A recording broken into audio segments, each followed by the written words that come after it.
श्रीराम समर्थ. निर्हेतुक कर्मात भगवंत.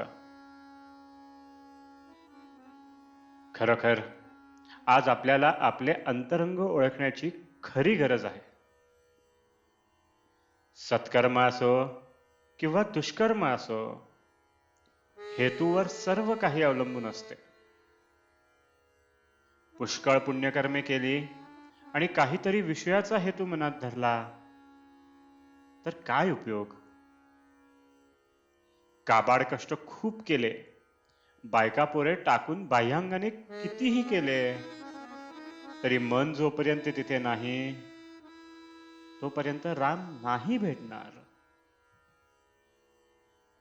मनाला भगवंताची तळमळ लागली तरच त्याचा उपयोग. निर्हेतुक कर्मात भगवंत असतो, म्हणून आपली कर्मे तशी करावीत. खरे पाहता प्रापंचिका एवढे काबाड कष्ट साधकाला पारमार्थिकाला नसतात. प्रपंचाच्या काबाड कष्टांपेक्षा निम्म्याने जरी भगवंताकरिता केले तरी खूप फायदा पदरात पडेल. ज्या स्थितीत भगवंताने आपल्याला ठेवले त्या परिस्थितीतून त्याला ओळखणे सहज शक्य आहे, पण आपण विषयाकडे दृष्टी ठेवून कर्मे करतो आणि भगवंत भेटत नाही म्हणून दुःखी होतो. याला काय करावे? दैत्य दानवांनी भगवंताची तपश्चर्या केली आणि समर्थांनीही केली. दानवांनी हेतू धरून केली, त्यामुळे त्यांना हेतूचा विषयाचा लाभ झाला, परंतु भगवंत अंतरला. या उलट समर्थांना भगवंताशिवाय दुसरा कशाचाही लाभ नको होता. त्या लाभातच त्यांनी सर्वस्व मानले. उत्कट प्रेमामुळे भगवंताचा ध्यास लागतो. भगवंताला पाहून तू भेटलास, आता मला काही नको अशी वृत्ती झाली पाहिजे, तरच मीपणा मरेल. भगवंताचा हात तर पुढे आहेच, आपलाच हात त्याच्यापर्यंत पोचत नाही. बुद्धीपेक्षा आणि पैशापेक्षा सदाचरणाचे वजन जास्त असते.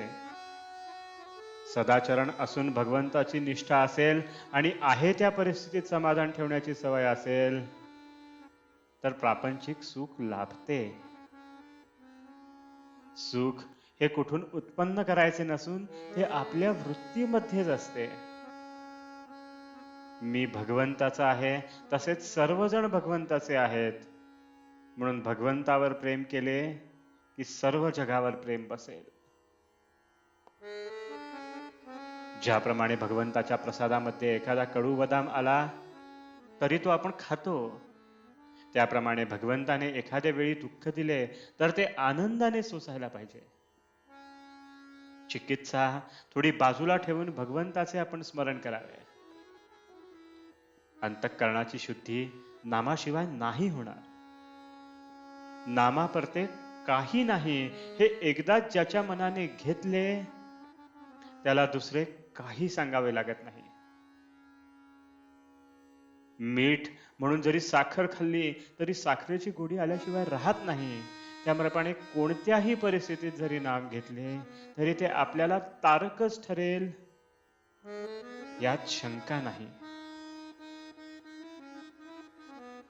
आजचे बोधवचन: ज्याच्या मागे उपासनेचा जोर आहे तोच जगात खरे काम करतो.